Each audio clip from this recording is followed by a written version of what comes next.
Pemirsa, terima kasih Anda masih bersama kami, masih di Newsline. Kali ini kami hadirkan untuk Anda informasi yang sedang viral di media sosial dalam trending topik berikut ini. Dan langsung kita lihat ya, ada 3 trending topik pada hari ini. Yang pertama terkait kasus Vina Cirebon, ini pencariannya mencapai 9.000. Banyak ya, kalau ini kita lihat dari Google Trend. Yang kedua pemirsa, ini juga masih yang sering diperbincangkan juga di media sosial, di siang hari, di pagi hari, di malam hari ya Jessica ya. Ini seputar kasus korupsi timah sampai dengan 7.000, dan yang terakhir adalah cuaca panas yang terjadi di Mekah. Bagaimana nanti antisipasinya kita akan bahas lengkapnya dalam segmen trending topik berikut ini.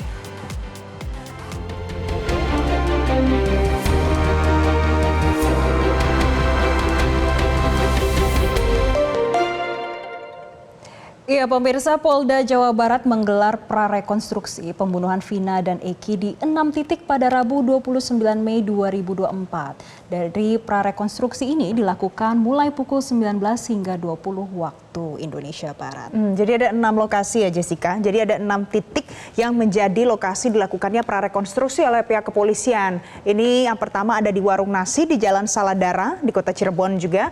Kemudian yang kedua adalah di tempat cucian motor atau mobil di Jalan Saladara. Yang ketiga di tempat nongkrong, TKP eksekusi kedua korban di Jalan Saladara, warung sekitar Jalan Saladara, dan juga di flyover Talun di perbatasan Kabupaten Cirebon dan juga di Kota Cirebon. Jadi pemirsa, dalam prarekonstruksi, polisi tidak menampilkan tersangka Peggy Setiawan alias Peron. Dan prarekonstruksi ini hanya instruksi dari sebuah mobil jenis Hi-Ace yang dikendarai pihak kepolisian sebagai acuan alur cerita para rekonstruksi.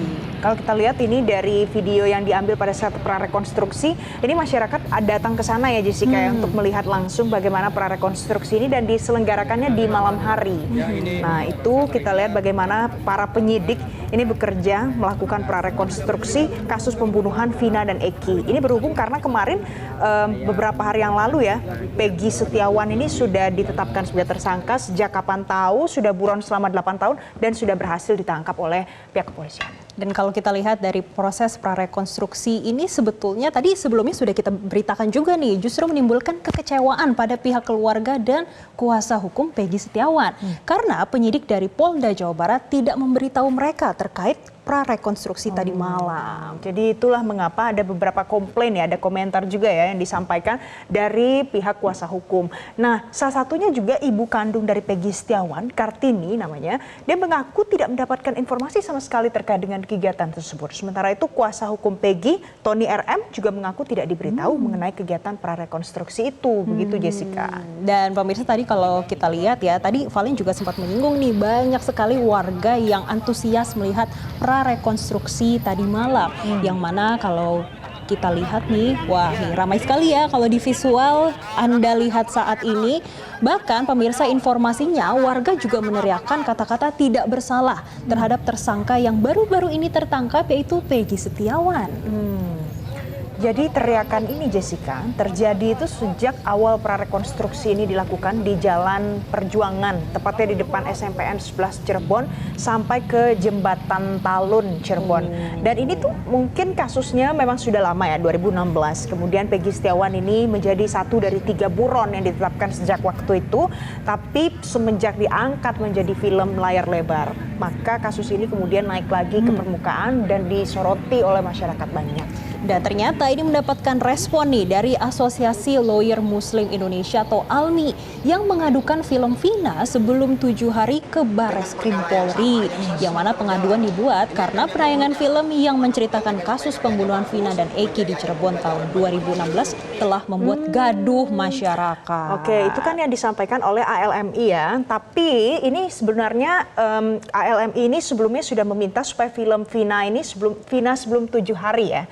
Ini yang sedang tayang di layar lebar ini supaya ditarik dari peredarannya. Tapi ada juga yang menjawab permintaan tersebut, Jessica. Apalagi sutradara filmnya juga mengatakan kalau ini adalah kebebasan berekspresi dan tidak ada sangkut pautnya dengan hal tersebut. Gitu. Dan pemirsa, film Vina sebelum 7 hari ini disebut telah membuat kegaduhan di masyarakat karena banyaknya opini negatif terkait kasus pembunuhan sepasang kekasih Dewi Arsita Vina alias Vina dan Muhammad Rizky Rudiana alias Eki yang terjadi pada tahun 2016 lalu di Cirebon, Jawa Barat. Nah, itu tadi. Jadi sutradara filmnya tetap ya, Anggi Umbara, ini sempat mengatakan bagaimana pernyataan pembantahannya kalau film yang diproduksinya ini menimbulkan kegaduhan.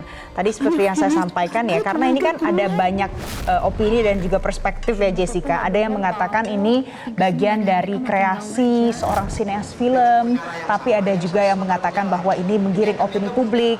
Nah, saya mau ajak Anda pemirsa kita dengar apa yang disampaikan oleh Anggi Umbara terkait dengan komentar yang diterimanya soal penayangan film ini yang katanya menuai menimbulkan opini-opini di kalangan masyarakat. Ya, katanya. Coba kita saksikan bersama.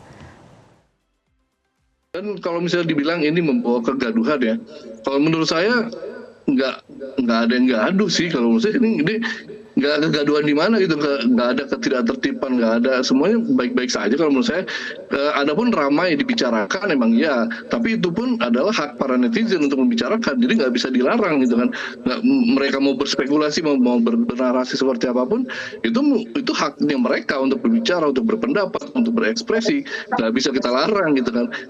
Dan buat apa kita larang-larang itu, buat apa kita kontrol untuk jangan bernasib seperti ini, jangan bernasib seperti itu gitu kan. Itu kan hak mereka, hak setiap manusia untuk berekspresi dan berpendapat. Jangan kita rampas hak-haknya gitu kan. Dan jangan juga, apalagi jangan dirampas juga hak kita untuk membuat film, untuk berkarya, untuk berekspresi, untuk berkesenian.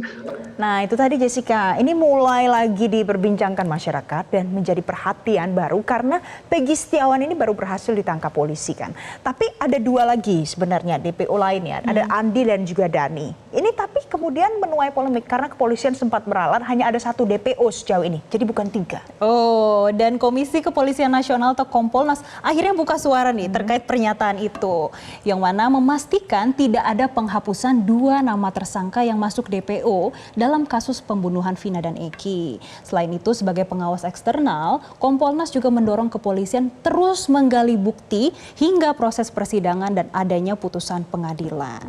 Nah, jadi karena sebelumnya juga sempat ada yang menyampaikan pendapat juga ya, termasuk salah satunya kuasa hukum Hotman Paris yang mengatakan kalau ini kan 3 DPO ini sebelumnya sudah disebut di dalam putusan pengadilan terdahulu yang sudah mengadili ada berapa 8 orang tersangka ya sebelumnya, dan jadi setiap putusan yang keluar dari pengadilan itu bersifat inkrah, dan bagaimana pada saat akan ada revisi atau meralat dari 3 DPO menjadi 1 DPO.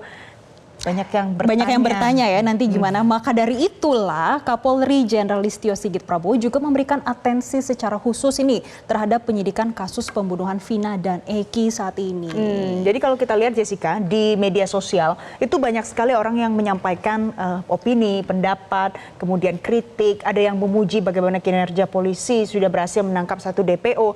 Tapi juga di sisi lain ada banyak juga yang bertanya apakah ini memang benar-benar Peggy atau apakah Peggy yang merupakan otak pembunuhan atau bagaimana sebenarnya? Ini masih jadi pertanyaan di publik dan di media sosial, nggak cuma di Instagram, di TikTok, ini banyak sekali yang membahas dan juga akhirnya banyak yang berspekulasi. Oke, nah saya mau bacakan pemirsa, ada beberapa komentar yang dituliskan oleh warganet seputar kasus Vina ini. Yang pertama kita coba lihat dari Instagram, dari @sunar.